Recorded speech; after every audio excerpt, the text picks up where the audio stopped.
खुशामदीद, आदाब, अस्सलाम वालेकुम। आप सबको हमारी तरफ से हो।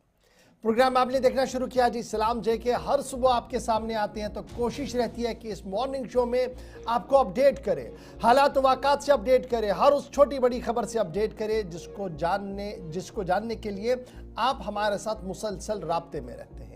आज हालात वाक़ात की जब बात होती है तो सिर्फ जम्मू कश्मीर के हालात वाक़ात की बात नहीं होगी, बल्कि देश दुनिया यानी पूरे मुल्क की बात भी होगी और दुनिया भर के अहम तरीन वाक़यात भी आपके सामने रखने की कोशिश करेंगे।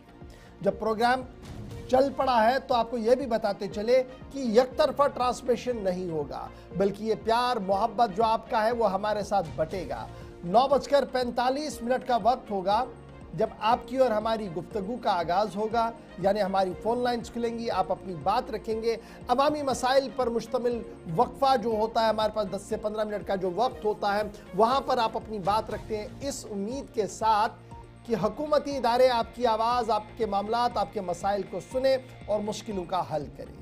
तनकीद बराए तामीर के हम कायल हैं, और वो तनकीद बराए तामीर आप हमारी राब्ता site Facebook, YouTube, Twitter, Instagram पर करेंगे, जहां पर आप और हम मिलकर वो तमाम बातें डिस्कस करते हैं जो शायद ऑनलाइन टीवी पर नहीं होती है, लेकिन ऑफलाइन आकर या ऑनलाइन आकर आप हमारे साथ इन तमाम मामलों की तवज्जो भी मबजूल करवाते हैं और कुछ अहम बातें और अहम नुकात भी हमारे साथ शेयर करते हैं। ये प्यार, ये मोहब्बत, ये तनकीद ज़रूर हमारे साथ कीजिएगा ताकि हम और मजबूती के साथ आपकी आवाज़ को रख पाए बेबाकी के साथ। तो फिलहाल प्रोग्राम सलाम जे के है, पहले पड़ाव पर आते हैं और हिस्ट्री की किताब को खंगालते हैं। देखते हैं कि आज अहम तरीन वाक़ात में से कौन से चंद वाक़ात आपके सामने रखेंगे। मेरे साथ ही हस्बे वादा आसिफ रशीद मौजूद है स्टूडियो के अंदर। जी आसिफ, खुशामदीद, गुड मॉर्निंग, इस्तकबाल आप सबका। बहुत बहुत शुक्रिया हमारे साथ इस प्रोग्राम का हिस्सा बनने के लिए। 8:37 हुआ चाहते हैं।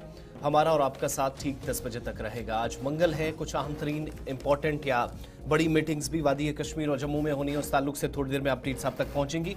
लेकिन शुरुआत प्रोग्राम के फॉर्मेट के मुताबिक, जहां हिस्ट्री ऑफ द डे पहला पड़ाव रहेगा। आज के दिन की मुनासबत से पहले बात कर लेते हैं कई अहम तरीन वाक़यात जो आज के दिन रोनमा हुए हैं।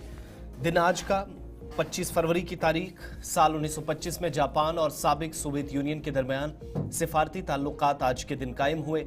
1921 में तकरीबन 100 बरस कबल जॉर्जिया के दारुल हुकूमत तिब्लिसी पर रूस ने कब्जा किया।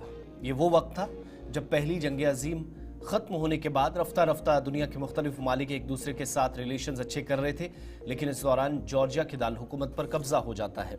आज से तकरीबन 22 बरस कबल 2003 में नावाबस्ता तहरीक के 13वीं सरबराही इजलास में कोलालमपुर डिक्लेरेशन को कबूल किया गया। 25 तारीख थी साल 2003। 1995 में आसाम में एक ट्रेन में 2 बम धमाके हुए, फौज के 22 जवान शहीद हुए। 1988 में पृथ्वी भारत का जमीन से सतह पर मार करने वाला पहला मिसाइल कामयाबी के साथ लॉन्च किया गया। तारीख 25 फरवरी की थी, इंतहाई अहमियत की हामिल आज की तारीख भारतीय साइंसदानों के लिए। 1340 में इंग्लैंड और फ्रांस ने आज ही के दिन तखफीफ असलहा मुआहिदा जिस पर दस्तखत किए, और तखफीफ असलहा मुआहिदे जिसके मुताबिक दोनों ममालिक ने एक दूसरे के टेबल पर आकर मुज़ाकरात या हथियारों का वो जो सिलसिला है, जंग का या जुनून दोनों तरफ था, वो कम करने और मुज़ाकराती अमल को आगे ले जाने पर आमादगी जाहिर की। 1524 में वास्को डी गामा आखिरी बार वायसराय बनकर हिंदुस्तान आए। 1639 में अमेरिका में पहले प्रिंटिंग प्रेस का आगाज आज के दिन हुआ, और 1654 में इंग्लैंड और डेनमार्क ने तिजारती मुआहिदों पर दस्तखत 25 फरवरी को ही किए थे। साल 1846 दिन आज का जब अमेरिकी फौज ने मेक्सिको के मॉन्टेरी पर कब्जा किया था। 1897 में बरतानिया में पहली बस सर्विस का आगाज हुआ। 1911 में फ्रांसीसी जंग जहाज लिबर्टी में आज ही के दिन टोलर हार्बर पर हुए धमाके में 285 लोगों की जान चली गई थी, और सरकारी तौर पर इस दिन के हवाले से एक तकरीब भी मुनक्किद होती है जो आज फ्रांस के अंदर होगी। तो हिस्ट्री ऑफ द डे में चंद बड़े और अहम तरीन वाक़यात आपके सामने रखे हैं। आज का दिन जब हिस्ट्री ऑफ द डे में याद किया जा रहा है तो कई ऐसे वाक़यात हैं, कई ऐसी घटनाएं हैं जिनको मुस्तक़बिल में याद किया जाएगा। 25 तारीख जब जब याद की जाएगी। मजीद खबरों की तरफ चलेंगे, और 25 तारीख को यानी आज के दिन अहम पेशरफ्त आलमी सतह पर भी हुई है। खबरों की शुरुआत होगी, मशरक़ वस्ता की बात करेंगे, लेकिन उससे पहले ज़रा आपको उस जंग की तरफ लिए चलते हैं जहां जंग के मैदान में 3 बरस फौजियों को मुकम्मल हो चुके हैं, लेकिन दोनों तरफ जंग खत्म करने के हवाले से अभी तक अगरचे कोई पेशरफ्त नहीं हुई थी, लेकिन 2 अहम करारदादें मंजूर कर ली गई हैं अक़वाम मुत्तहिदा सलामती काउंसिल में। अक़वाम मुत्तहिदा के सलामती काउंसिल की खबर से करते हैं आगाज़ और बात बताते हैं आपके यूक्रेन फसाद के हवाले से, जहां अमेरिका अपनी लाइन पर है, रूस अपनी लाइन पर है। इस बीच सलामती काउंसिल का इजलास हुआ है और सलामती काउंसिल में रूस मुखालिफ तरमीम, जो यूरोपीय तरमीम थी, उसे मुस्तरद कर दिया गया है। यूक्रेन से मुतल्लिक अमरीकी करारदाद को मंजूर कर दिया गया है और ये मामला तब सामने आया है जब अमरीकी सदर डोनाल्ड ट्रंप लगातार इस कोशिश में है कि यूक्रेन में जो जंग है वो ख़त्म की जाए और यूक्रेन के सदर और वहाँ की हुकूमत पर भी निशाना उनकी तरफ से साधा गया है। अक़वाम मुत्तहिदा में पीर को यूक्रेन, यूरोपियन यूनियन के मुश्तरका करारदाद और अमेरिका की अलग करारदाद पर वोटिंग हुई है।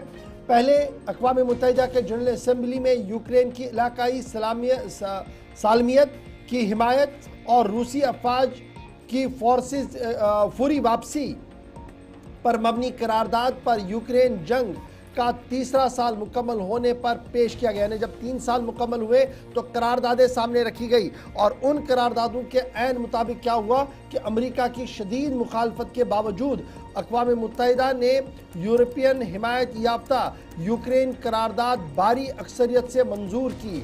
93 मुल्कों ने करारदाद के हक में वोट किया, जबकि रूस, बेलारूस, शुमाली कोरिया और सूडान की तरफ से अमेरिका ने भी करारदाद की खिलाफ वोट किया है। ये चंद ममालिक रहे जिन्होंने इस करारदाद के खिलाफ जो है वो वोट किया। इसके बाद अमेरिका की अलग करारदाद पर सलामती काउंसिल में वोटिंग हुई। अमेरिकी करारदाद में कहा गया था कि तनाज़े को फौरी खात्मे और यूक्रेन रूस के दरमियान दीरीना अमन कायम किया जाए। अक़वाम मुत्तहिदा का मरकज़ी किरदार आलमी अमन और तनाज़ात के खात्मे को मुमकिन बनाना है। करारदाद में रूस न तो खारजी का लफ्ज़ का इस्तेमाल किया गया और ना ही इस तरीके की कोई बात कही गई, जिसके बाद ये तमाम करारदाद अमेरिका की जो है वो मंजूर कर दी गई। तो फिलहाल एक तरफ से रूसी करारदाद सामने थी, एक तरफ से अमेरिकी करारदाद थी। ताहम इतलात और ख़बर जो है कि सलामती काउंसिल के इजलास में रूस मुखालिफ तमाम यूरोपीय करारदादें मुस्तरद कर दी गई है और रूस को यहाँ पर थोड़ी सी राहत मिली है, लेकिन यूक्रेन से मुतल्लिक अमेरिकी करारदाद को भी मंजूरी दे दी गई है। ये रात देर गए अक़वाम मुत्तहिदा के अंदर तकरीबन 8 से 9 घंटे की तवील बहस मुबाहिसे के बाद मामला सामने आया है। जब वोटिंग हो रही थी, वोटिंग का एक छोटा सा हिस्सा और ये साउंड बाइट जिसमें आप ये मुशाहिदा करेंगे।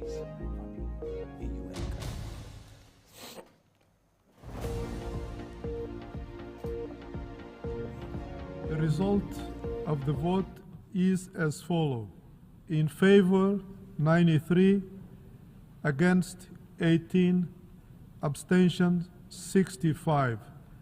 Draft resolution A/ES11/L10 is adopted. The voting चलिए, ये जब वोटिंग हो रही थी तो इससे एक चीज़ और भी जाहिर हुई कि अमेरिका या उसके जो इत्तेहादी थी यूरोपीय यूनियन, जो बहुत सारे ममालिक जो अमेरिका के साथ मिलते जुलते हैं, हम ख्याल हैं, सोच एक जैसी है, इक़दामात एक जैसे हैं, वहाँ पर थोड़ा सा वो तकसीम होता भी नजर आया और रूस को आप कह सकते हैं कि बराह रास्त राहत भी मिली है। आगे बढ़ते हैं, बात अब ज़रा करते हैं मशरिक़ वस्ता की, जहाँ सूरत हाल मुसलसल तब्दील हो रही है। हर गुजरते लम्हे के साथ कोई ना कोई ऐसी खबर आ रही है जहाँ से पता चलता है कि गज़ा में मुस्तकबिल उन लोगों का क्या है जो अपने घरों के लिए वापसी एक तवील मुद्दत के बाद कर रहे थे। इन सब के दरमियान मजीद यहाँ पर शायद पेशरफ्त हो, ऐसा बहुत कम लग रहा है, क्योंकि गज़ा में जंगबंदी मुआहिदे के तहत काम तो हो रहा है, लेकिन ऐसे में एक बार फिर से हमास ने कैदियों की रिहाई तक इसराइल के साथ मजीद मुज़ाकरात से इनकार कर दिया है। हमास के ओहदेदारान, जिनमें यासिम नईम भी शामिल हैं, जिन्होंने तस्दीक की एक बयान जारी करके कि इसराइल के साथ सालिसों के जरिए जंगबंदी के मजीद इक़दामात पर मुज़ाकरात उस वक्त तक नहीं हो सकते जब तक फ़लस्तीनी कैदियों को मुआहिदे के मुताबिक रिहा नहीं किया जाता। यहाँ पर यह भी याद दिलाते चले कि हमास ने हफ्ते को जंगबंदी मुआहिदे के तहत 6 इजरायली यरगमालियों को रिहा किया था, जिसके बदले इसराइल को भी 600 से ज़्यादा फ़लस्तीनी कैदियों को रिहा करना था, मगर इसराइल के वज़ीर आज़म ने फ़लस्तीनी जो कैदी है उनको रिहा करने के इस मंसूबे को मौखर कर दिया, जिसके बाद खित्ते में नाराज़गी बढ़ी और इसराइल ने बाज़ाब्ता तौर पर एक रोज़ कबल एतवार को भी तयशुदा जो सैकड़ों फलस्तीनी कैदियों की रिहाई का मंसूबा था वो मौखर कर दिया और कहा कि जब तक हमास उनके शराइत पूरी तरीके से नहीं मान लेता उन्हें आज़ाद नहीं किया जाएगा। यानी एक तरफ से 6 लोग छोड़े गए, उसके बदले 600 लोगों को छोड़ा जाना था। बदकिस्मती ये कि मंसूबे के मुताबिक काम नहीं हो सका, इसराइल ने बीच में मंसूबा रोका और सूरत हाल यहाँ से बदलती हुई अब नजर आ रही है। यहाँ से आगे कोई बात बन पाएगी बहुत कम लग रहा है। सालिस मुसलसल कोशिश कर रहे हैं, जिसमें मिस्र है, जिसमें कतर का कलीदी किरदार है। इन सब की कोशिशें क्या मजीद मस्बत नताइज लेकर आएंगी, ये देखने वाली बात होगी। फिलहाल मंसूबा जिसके मुताबिक या आप कह सकते हैं वो जो एग्रीमेंट था, मुआहिदा था सीज फायर का, उसमें थोड़ा सा खलल पड़ सकता है। आगे बढ़ते हैं, बात अब जरा हसन नसरुल्लाह के हवाले से जिनकी तदफीन कर दी गई है। और आप सब जानते हैं गुज़श्ता बरस 27 सितंबर की तारीख थी जब एक हमले में अपने 3 से 4 साथियों के साथ वो शहीद हुए थे और हिजबुल्लाह के रहनुमा हसन नसरुल्लाह सपुर्दे खाक कर दिए गए। जनाजे में 5 लाख से ज़्यादा लोगों की शिरकत देखने को मिली। 27 सितंबर इसराइल के जेट्स की तरफ से बमबारी की गई थी।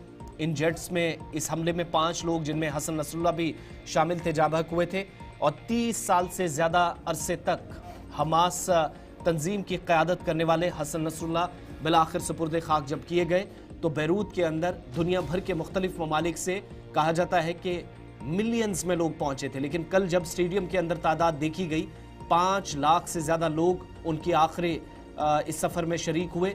और जब ये तदफीन का अमल जारी था उसी वक्त इतलात ये भी है कि जिन इजरायली जेट्स ने फ़िज़ाई हमला करके उन्हें शहीद किया था, उनके साथियों की जान ली थी, वो कल भी आसमान में उस वक्त गर्दिश करते नजर आए बैरूत के अंदर जब उनकी तदफीन कल अवामी इज्तिमा भी था और अवामी तौर पर आप कह सकते हैं कि जनाजा पढ़ा गया। क्योंकि इससे पहले आप सब जानते हैं जब 27 तारीख के बाद इस तरह की कोई पेशरफ नहीं हो सकी थी, लेबनान के अंदर जंग छिड़ी थी और सूरत हाल इंतहाई ख़राब थी, तो ऐसे में ऐलान ये किया गया था कि 24 फरवरी वो दिन चुना जाएगा जब उनकी तदफीन होगी।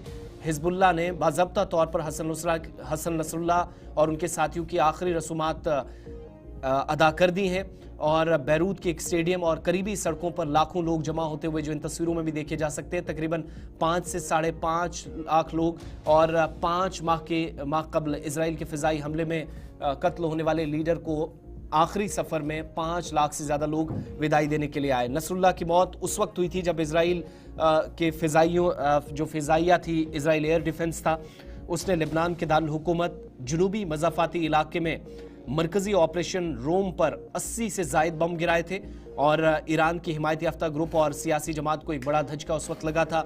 हसन नसरुल्लाह हिजबुल्लाह के बानियों में से एक थे। 30 साल से 32 साल तक के एक तवील अरसे तक उनने हमास की क़यादत की और इराक, यमन और फ़लस्तीन धड़े भी उनके ग्रुप में जो तमाम लोग यकजा थे उनको इकट्ठा करने में इनका कलीदी किरदार माना जाता था। हालांकि इनके बाद एक और जिम्मेदारी मिली नए सरबराह को, उनका भी कत्ल की खबरें बाद में आई।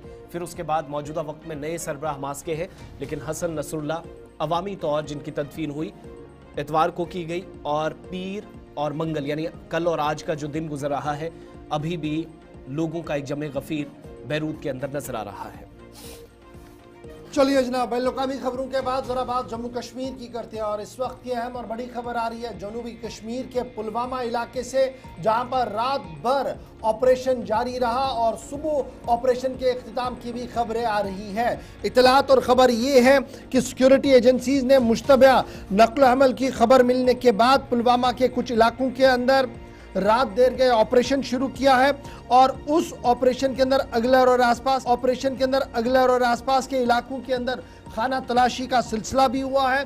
ताहम इब्तिदाई खबरों के मुताबिक किसी भी मुश्तबे अफराद की गिरफ्तारी की कोई भी खबर अभी तक मासूल नहीं हुई है और सुबह होते हुए इस ऑपरेशन को ख़त्म भी कर दिया गया है। ज़राया इस बात की तस्दीक कर रहे हैं कि सिक्योरिटी एजेंसीज को इस इलाके के अंदर मुश्तबा अफराद की नक़्ल हमल की खबर आई थी, जिसके बाद ये ऑपरेशन शुरू किया गया था। अगलर पुलवामा का इलाका है जहां पर इत्तलात के मुताबिक पुरअमन तौर पर अब ये पूरा ऑपरेशन इस वक्त ख़त्म हो गया है। आदिल शाहनवाज हमारे नुमाइंदे फोन लाइन पर। आदिल, क्या मजीद तफसीलात हैं? जो रात देर गए ऑपरेशन शुरू हुए, क्या ऑफिशियली इनको कॉल्ड ऑफ किया गया है और किन किन इलाकों में तलाशी कार्रवाइयाँ हुई? बिल्कुल आसिफ, हम आपको बताएंगे कि जो पुलवामा के अगला कंडी अगला बेल्ट है जो पुलवामा से लगभग 10 किलोमीटर की दूरी पे है। वहीं पे जो सिक्योरिटी फोर्स है उन्होंने रात के दौरान तकरीबन 12 बजे से आसपास जो है कोऑर्डिनेट सर्च ऑपरेशन शुरू किया था। वही देर तक जो है पेट्रोलिंग जो सिक्योरिटी फोर्स है उनकी भी देर तक जारी रही। कुछ सस्पिशियस जो मूवमेंट थी या जो कुछ अफराद की वहाँ पे मौजूदगी थी, उसके बाद जो है ये सर्च ऑपरेशन या जो पेट्रोलिंग है ये वहाँ पे लगाई गई थी। ताहम जो है अभी तक की जो खबर आ रही है कि जो सर्च ऑपरेशन है वो खत्म हुआ है, लेकिन फिलहाल किसी की गिरफ्तारी या किसी चीज की या कुछ जो है गिरफ्तारी अमल में नहीं लाई गई है। लेकिन जो पेट्रोलिंग है, पेट्रोलिंग काफी देर तक जारी रही थी इन इलाकों में, चाहे हम द्रबगाम की बात करें या अगलर की बात करें या जो कंडी एरियाज है या सिबीनाथ के एरिया है पुलवामा के, वहां तक जो है देर तक जो सिक्योरिटी फोर्सेज की प्रेजेंस है या जो पेट्रोलिंग है वो देखने को मिली थी। तो क्या अब ये पूरी तरह से हम माने कि ये जो रात को मुश्तबे अफराद की नकल अमल की खबर थी उसके बाद वो खबर सही नहीं पाई गई और इस वजह से जो नाके और तलाशी थी वो ख़त्म हो गई है? बिल्कुल, जो तलाशी कार्रवाई है, जो नाके लगाए गए थे खुसूसी नाके इन एरिया के अंदर, वो फिलहाल उनको हटाया गया है। लेकिन फिलहाल जो जिस बिना पे जो सर्च ऑपरेशन या जो पेट्रोल लगाई थी, फिलहाल उसकी तस्दीक नहीं हुई है। लेकिन सिक्योरिटी फोर्सेस को पहले ही इतला मिली थी शायद कुछ इस एरिया में शायद किसी की प्रेजेंस है या मौजूदगी के बाद। बहुत शुक्रिया आदिल शहनवाज हमारे साथ ज्वाइन करने के लिए। पुलवामा से रात देर गए का ऑपरेशन है और इतलात यह है कि मुश्तबा नकल हमल की खबर के बाद जनूबी कश्मीर के अगले इलाके के आसपास के इलाकों के अंदर सर्च ऑपरेशन कॉर्डन ऑपरेशन किया गया था, लेकिन वो इख्तिताम पजीर हुआ। किसी भी मुश्तबे अफराद की कोई भी गिरफ्तारी की इतला अभी तक मौसूल नहीं हुई है। इंतजार रहेगा पुलिस की तरफ से, अगर कोई वजाहती बयान इस मन में आता है तो उसे भी हम आपके सामने ज़रूर रखेंगे। वक्त हो गया जी छोटे से ब्रेक का। ब्रेक के उस पार आएंगे तो ज़रा तैयार हो जाइएगा, मौसम चलते चलते मेहरबान हो सकता है, इस पर जरा बात करेंगे। आगे बढ़ेंगे तो आपको बताएंगे कि असेंबली के इजलास से कबल People's Democratic Party National Conference के बीच वॉर ऑफ वर्ड चल रहा है, उस पर भी गुफ्तगू करेंगे। कुछ मजीद बातें आपके साथ शेयर करेंगे। छोटा सा वक्फा होगा ब्रेक का, ब्रेक के उस पार आएंगे तो खबर जम्मू कश्मीर की ही आपके सामने।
ब्रेक के बाद इस्तकबाल आप सबका प्रोग्राम आप सलाम जी के देख रहे हैं जम्मू के स्टूडियो से बराह रास्त 10 बजे तक हम और आप साथ साथ रहेंगे। 9 बज चुके हैं और ये वो वक्त है जब आपको ज़रा मौसम का भी अपडेट देते चले। मुख्तलिफ इलाकों के अंदर आज बारिशों और बर्फबारी का सिलसिला बिलखुसूस शुमाली भारत के अंदर शुरू हो सकता है, जिसकी पेशनगोई महकमा मौसमियात ने पहले से कर दी है।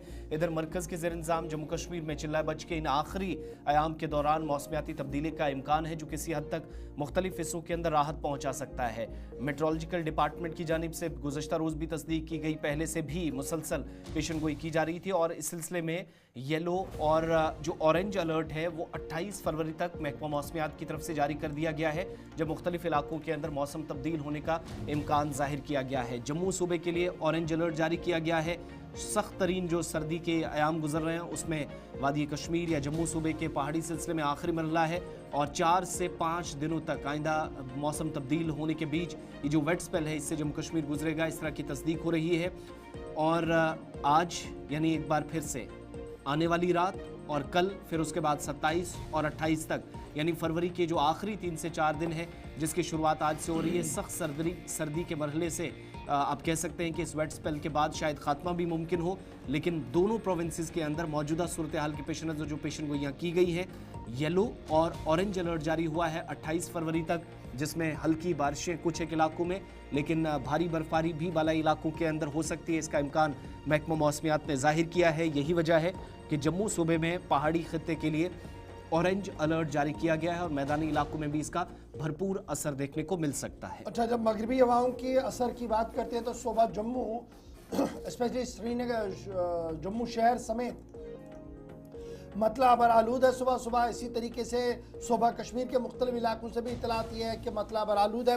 ताहम महकमे मौसमियात का मानना है कि चिलबच जो आखिरी अयाम सर्दियों के जम्मू कश्मीर के अंदर चल रहे हैं, इसमें एक बार फिर हल्की से दरमियाना दर्जे की बर्फबारी का इम्कान लगाया जा रहा है। सुबह जम्मू के अंदर ऑरेंज अलर्ट और येलो अलर्ट जो है वो 28 फरवरी तक जो है वो कश्मीर के अंदर दे दिया गया है। इस बीच पीर की गली, राजदान टॉप, जोजिला पास, सोनमर्ग, गुलमर्ग, बालतल, पहलगाम और दीगर मकामात पर आज बाद दोपहर से एक बार फिर बर्फबारी का इम्कान हो सकता है। श्रीनगर जम्मू कौमी शाहरा पर सफ़र करने वाले लोगों से भी कहा गया है कि वो एहतियात बरतें और एडवाइजरी के मुताबिक ही अपने प्लानों को तरतीब दे। और रियासती और सूबाई इंतजामिया ने भी इसी ज़िमन में अपनी अपनी एडवाइजरियाँ जारी कर दी है।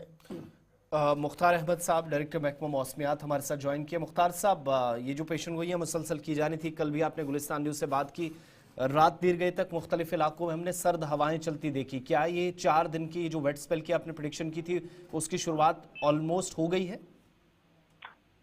जी बहुत बहुत शुक्रिया। देखो ऑलरेडी क्लाउड जो है वो अप्रोच किए हैं, खासकर वैली के अंदर भी, जम्मू डिवीजन के अंदर भी जी। और आज खासकर दोपहर होते होते या टुवर्ड्स आफ्टरनून कुछ एक जगहों पे, लेट आफ्टरनून कुछ एक जगहों पे, इवनिंग से जो है बारिशें बर्फबारी का सिलसिला जो है शुरू होगा।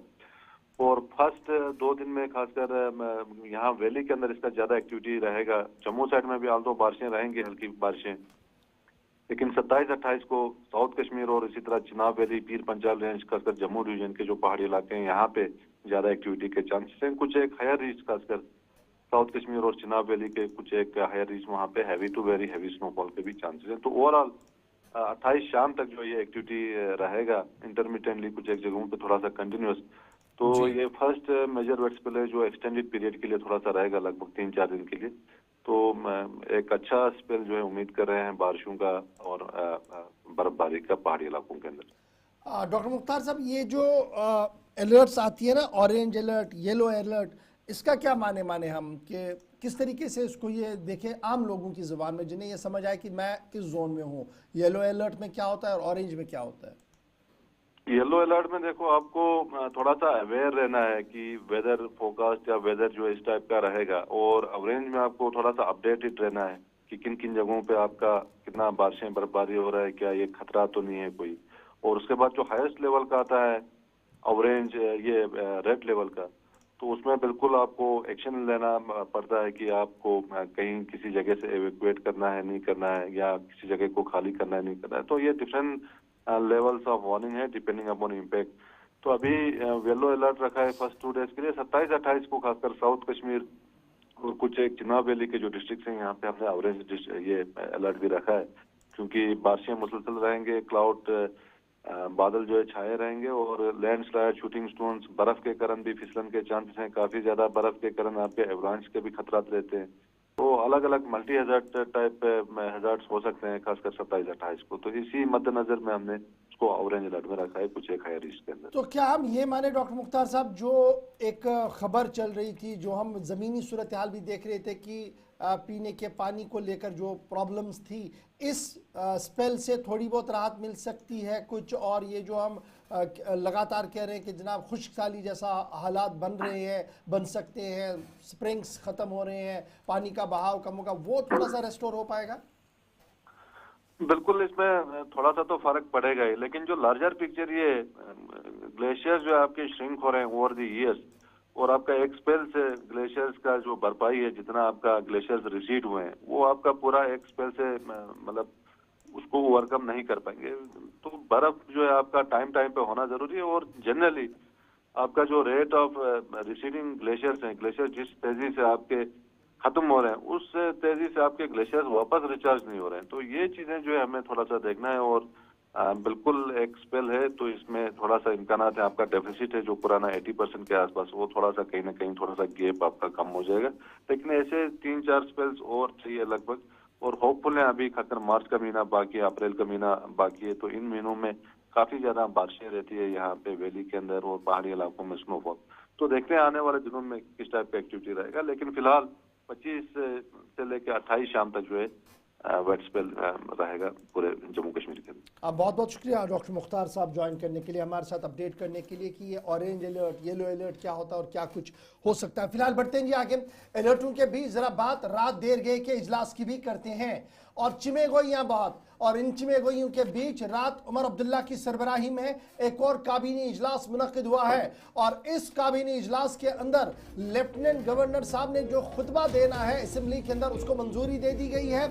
और साथ साथ कुछ अहम तरीन मामला पर भी गुफ्तगू हुई है। रियासती काबीना का इजलास रात 7 बजे मुनक्किद हुआ, जो तकरीबन 8 बजे से भी ज्यादा देर तक चला है, जिसमें कई अहम अमूरात पर तबादले ख्याल होने की उम्मीद भी लगाई गई थी और ऐन उसी मुताबिक हुआ है। और यह भी साफ कर दिया गया कि कल के इस अहम तरीन इजलास में लेफ्टिनेंट गवर्नर साहब जो खुतबा असेंबली के अंदर देंगे, उस खुतबे को काबीना ने रिवायती तौर पर मंजूरी दे दी है। अब ये लेफ्टिनेंट गवर्नर साहब को जाएगा, लेफ्टिनेंट गवर्नर साहब उसको एसेस करेंगे और उसके बाद अगर उन्हें कोई तरमीम करनी होगी वो करेंगे और उसके बाद उस खुतबे को वो पढ़ भी सकते हैं। और ये याद रखिएगा कि ये लेफ्टिनेंट गवर्नर मनोज सिन्हा साहब 4 महीनों के दौरान दूसरी मरतबा असेंबली के इजलास से खिताब करेंगे।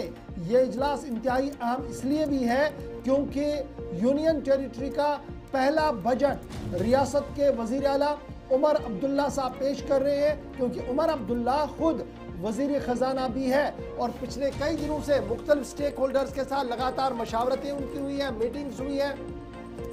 और उन मीटिंग्स और मशावरतों के बीच इतलात और खबर ये है कि बजट की तमाम तैयारियां मुकम्मल की गई है। कल housing and urban development department, health और रूरल डेवलपमेंट डिपार्टमेंट जो एजेंडे के अंदर था, उन महकमा जात पर भी तबादला ख्याल किया गया है और कुछ अहम फैसले भी लिए गए हैं। याद रखिएगा, जम्मू कश्मीर रीऑर्गेनाइजेशन एक्ट 2019 के तहत लेफ्टिनेंट गवर्नर साहब असेंबली का इजलास बुला सकते हैं। पहले इजलास को, जिसे आप जनरल इलेक्शन के बाद जो हुआ है उससे खिताब करेंगे, वो पहले श्रीनगर के अंदर हुआ है। क्योंकि बजट इजलास है इसलिए इस इजलास के अंदर भी उन्हें खिताब करना है। और जम्मू के अंदर ये इजलास होगा 3 मार्च से बजट का इजलास शुरू होगा। 40 दिन से ज़्यादा देर रखी गई, यानी मोर देन 40 डेज ये बजट सेशन जो है वो चलेगा। और कल रात 7 बजे तकरीबन 80 से 85 मिनट तक ऑफिशियली ये मीटिंग कैबिनेट की रही है, जिसमें लेफ्टिनेंट गवर्नर साहब के खुतबे को मंजूरी दे दी गई है और कुछ अहम तरीन नुकात को भी हरी झंडी दे दी गई है वज़ीर आला उमर अब्दुल्ला की तरफ से। अगरचे चीफ मिनिस्टर सेक्रेटरीट की तरफ से काबीना के अंदर लिए गए फैसलों के हवाले से कोई भी जानकारी मीडिया को फराहम नहीं की गई है, ताहम ज़राया इस बात की तस्दीक कर रहे हैं कि कुछ अहम तरीन मामला जो काबीना के एजेंडे में थे, जिनमें सेहत, housing and urban development, rural development department था, उनको कल रियासती काबीना ने मंजूरी दी है। 81 आज से दिन में देखने को मिल सकती है।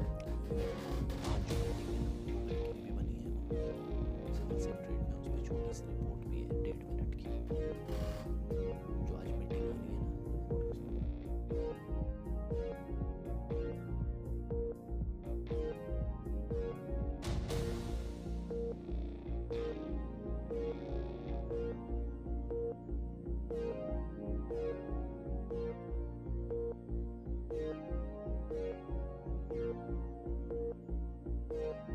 तरफ बजट इजलास की तैयारियां चल रही हैं जम्मू कश्मीर के अंदर, वहीं सबकी नज़रें आज के दिन पर भी हैं क्योंकि मुख्तलिफ डिपार्टमेंट्स के अंदर जो गैर मुश्तहिर पोस्टें हैं, खाली असामियां हैं, जो डिपार्टमेंटल प्रमोशंस का, डिपार्टमेंटल प्रमोशनल कमेटियों का मसला है, उस पर भी एक अहम तरीन इजलास होने जा रहा है। और ये इजलास आज दोपहर सिविल सेक्रेटरीट जम्मू के अंदर मुनक्किद होगा, जहां पर खाली असामियों पर तफसीली तबादला ख्याल होगा। जो गैर मुश्तहिर पोस्टें हैं उन पर भी तफसीलात जमा होंगी। बजट से कबल चीफ मिनिस्टर को एक रिपोर्ट पेश की जाएगी और इतलात ये हैं कि जो खाली असामियां मुख्तलिफ महकमों के अंदर है उनको पुर करने की कोशिशें की जाएंगी। सिविल सेक्रेटरीट में होने वाले इस इजलास पर एक छोटी सी रिपोर्ट आपको दिखाते हैं, जिसमें इतलात के मुताबिक Jammu Kashmir public service commission और JKSSB की जो चेयरपर्सन है उनको भी आज मदऊ किया गया है। दोनों से तफसीलात तलब की जाएंगी।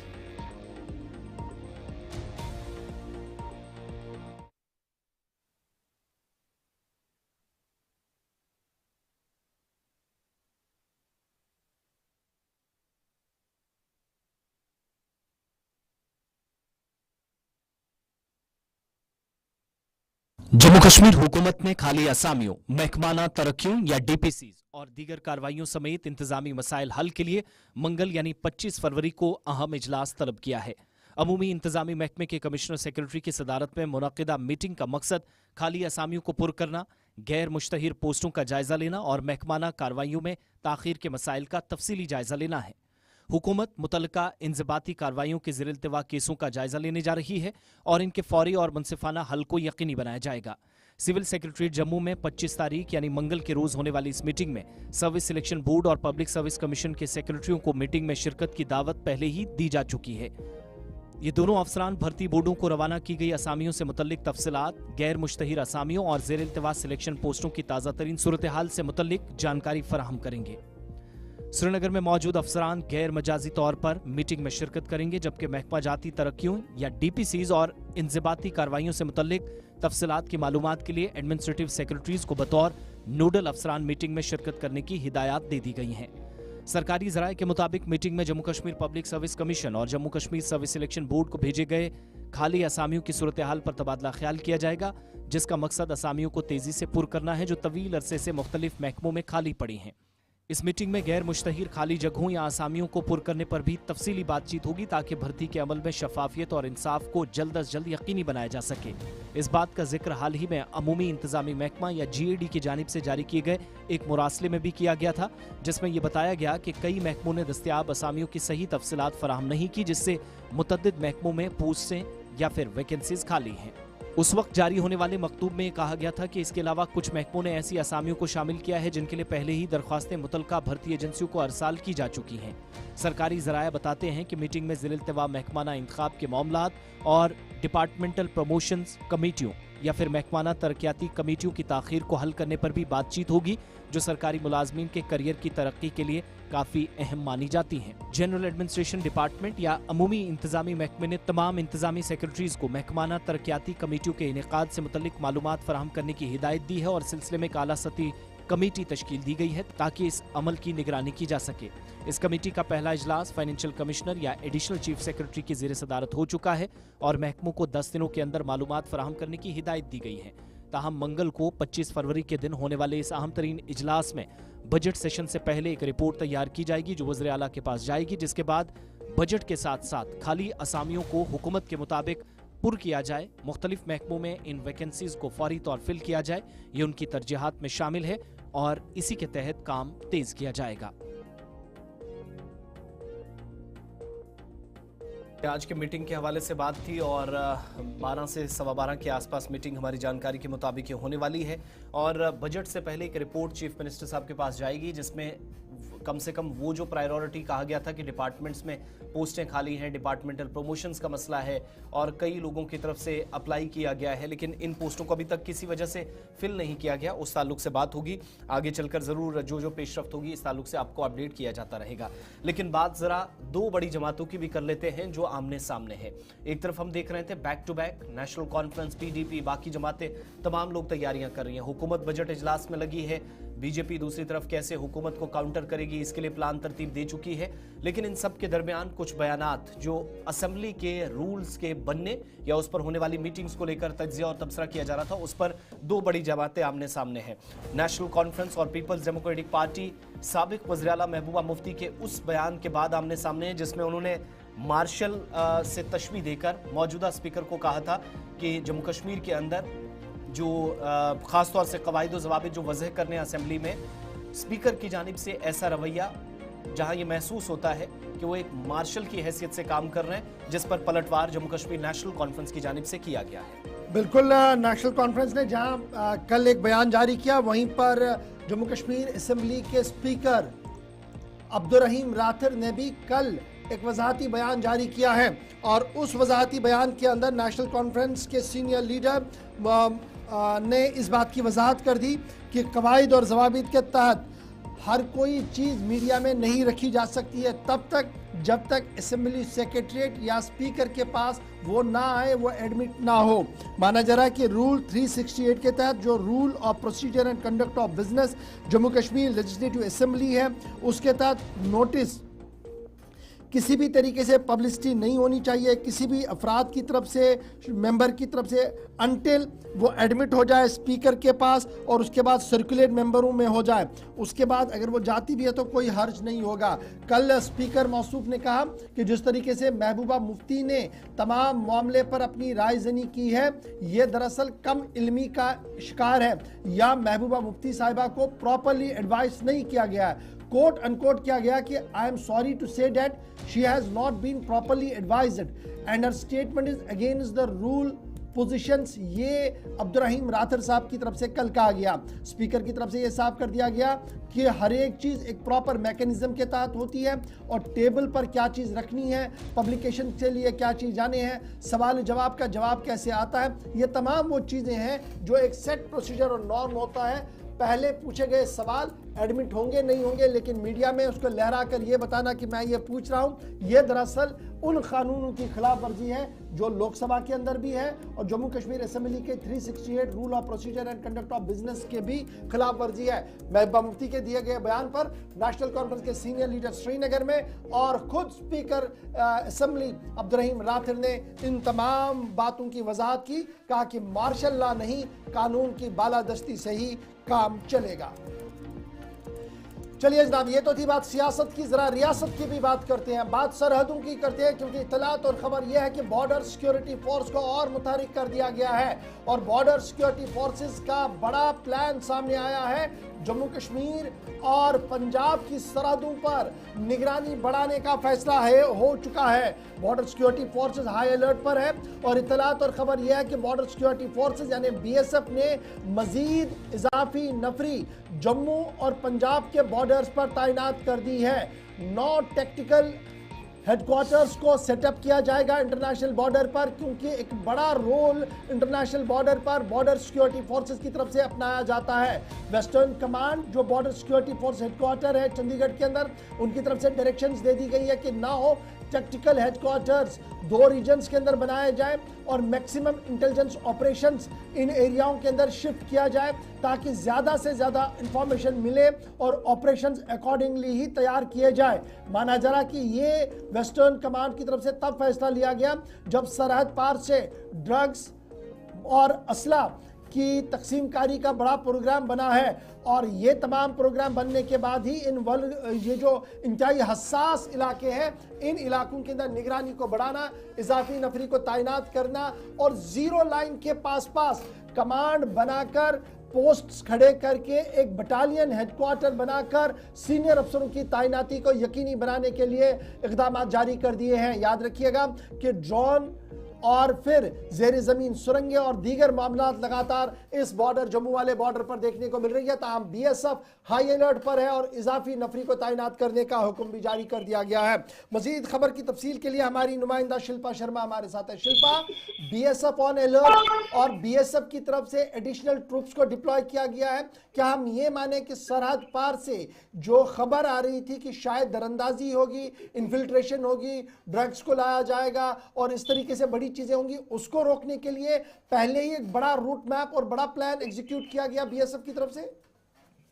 जी बिल्कुल, देखिए बीएसएफ ने पंजाब और जम्मू में भारत पाकिस्तान सीमा पर अतिरिक्त सेना जवानों को जो है वो तैनात करने के निर्देश दिए गए हैं।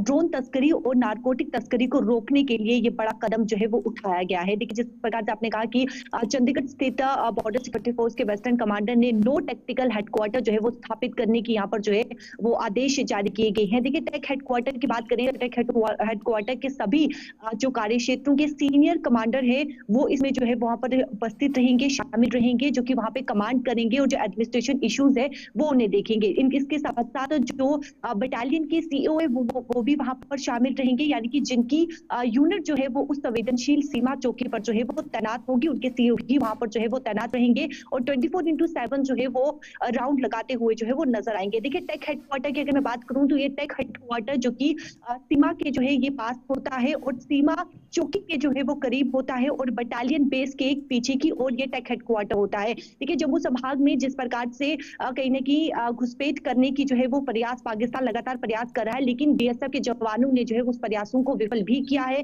कई ड्रोन जो है वो मार गिराए गए हैं, ड्रोन के माध्यम से तस्करी भी यहाँ पर भेजी गई है, उन्हें भी जो है यानी कि उसका भी भाटाफोड़ किया है। तो लगातार इस प्रकार के जो प्रयास कर रहा है पाकिस्तान, उन प्रयासों को विफल करने के लिए अब सीमा पर जो है वो अतिरिक्त बीएसएफ के जवानों को जो है वो तैनात किया गया है। टैक्टिकल पॉइंट्स जिनकी तादाद 9 बताई जा रही है, क्या इसका मतलब यह है कि टेक्नोलॉजी के पर्सपेक्टिव से सिक्योरिटी फोर्सेस पर्टिकुलरली बीएसएफ और अपग्रेड खुद को कर रही है, या फिर कुछ और कदम है जहां हेडक्वार्टर्स के साथ कनेक्टेड रहना या सरहद के उस तरफ निगरानी करना उन क्षेत्रों की जहां पर दरअंदाजी या घुसपैठ हो सकती है?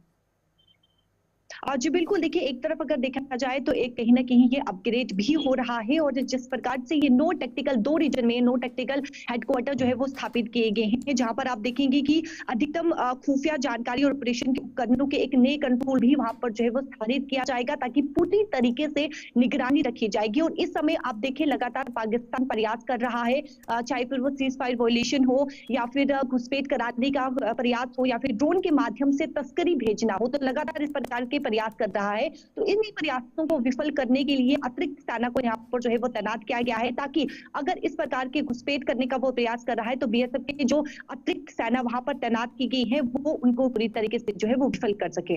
बहुत बहुत शुक्रिया तफसीलात फराहम करने के लिए। कुल मिलाकर आप देखेंगे तो सरहदी बेल्ट पर ये खास तौर से नजर है, वेदर इट इज़ जम्मू या फिर बाकी एरियाज पंजाब को भी, और ये वो बेल्ट है जिसमें काफ़ी हसास एरियाज हैं जहां पर ये माना जाता रहा कि हथियारों की स्मगलिंग हुई, कई मरतबा करेंसीज आई, ड्रोन्स का इस्तेमाल करके सरहदी इलाकों के अंदर खिलाफ वर्जी उन एग्रीमेंट्स की हुई जिसके मुताबिक भारत और पाकिस्तान की अफवाज या रेंजर्स और बीएसएफ काम करते हैं, लेकिन उसके बावजूद भी ये सारी सूरत हाल ख़राब होती रही। बहुत सारे एरियाज़ में अब चूँकि मंशियात या ड्रग्स या नारकोटिक्स या नारकोटिक टेररिज्म की बात भी फ़ौज और पुलिस मुसलसल करती रही, तो हर एक एंगल को देखने परखने मुशाहिदा मौजूदा सूरत हाल का करने के बाद ये फैसला हुआ न सिर्फ इजाफी नफरियाँ तैनात होंगी, निगरानी बढ़ेगी, बल्कि 9 टेक्टिकल पॉइंट्स या हेडक्वार्टर्स भी हैं वो कायम किए जा रहे हैं। वक्त छोटे से ब्रेक का है, फ़ौरन लौटेंगे तो आपको बताएंगे कि जम्मू कश्मीर में आतिज़दगी के वाक़यात में बहुत ज़्यादा नुकसान माजी में भी हुआ, माजी करीब में भी हुआ, और दौरे हाजिर में भी मुख्तलिफ इलाकों के अंदर सूरत हाल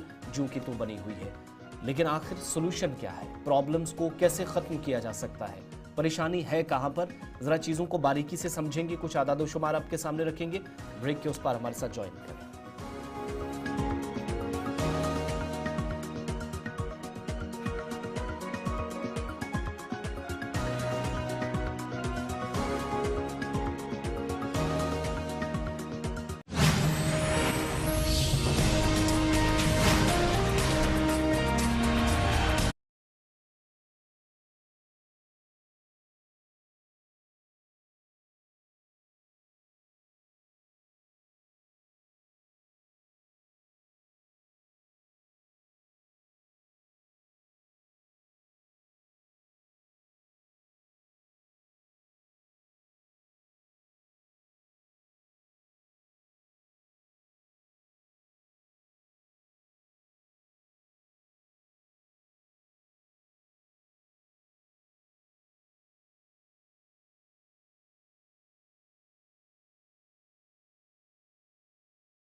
चलिए जनाब, ब्रेक के बाद दोबारा इस्तेकबाल प्रोग्राम आप देख रहे हैं सलाम जेके, और सलाम जेके में खबरों के सफर को बढ़ाते हैं आगे और जरा बात आग की होलनाक वारदातों की करते हैं।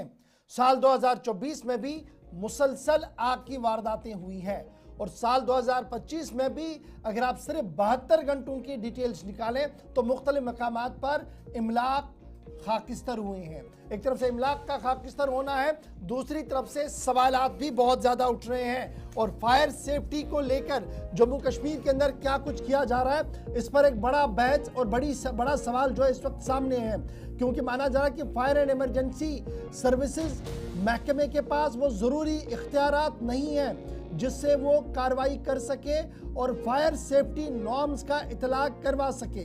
शहर श्रीनगर को माना जा रहा है कि सबसे हसास तरीन इलाका है, क्योंकि यहाँ पर इमलाक यानी मकानात बिल्कुल पास पास में है और इस तरीके से यहाँ पर आग लगने की सबसे ज़्यादा खतरा बना रहता है। लेकिन फायर सेफ्टी मॉडल बिल जो हुकूमत की तरफ से माजी में तरतीब दे दी गई थी, तहरीर की गई थी, अभी तक भी तशने तकमील है, जिसकी वजह से माना जा रहा है कि ये इदारा फायर एंड इमरजेंसी डिपार्टमेंट जो है ये टूथलेस है, यानी बिना किसी इख्तियारात के इस वक्त ये काम कर रहा है।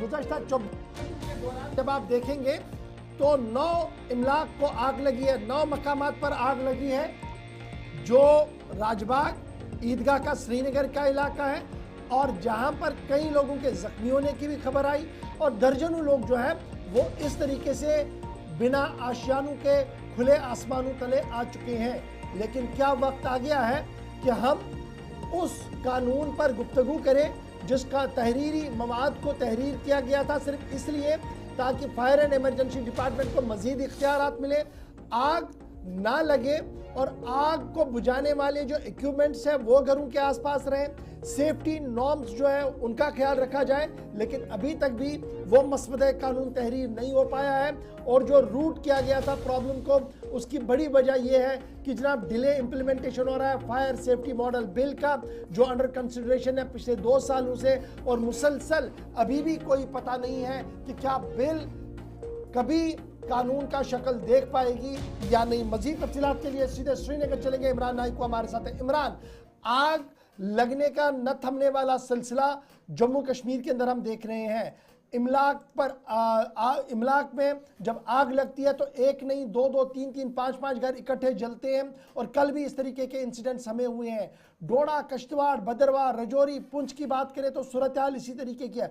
वजह बताई जा रही है कि फायर एंड इमरजेंसी डिपार्टमेंट को जो इख्तियारात चाहिए वो इख्तियारात पूरी तरह से नहीं है, ताकि urbanisation, development of colonies, structure wise खड़ा करना, उसमें जो अमल दखल उनका होना चाहिए था उसके लिए कानून उतना मजबूत नहीं है जो होना चाहिए था। तहरीर करने की कोशिश की गई, 2 साल से अभी तक भी तशने तकमील।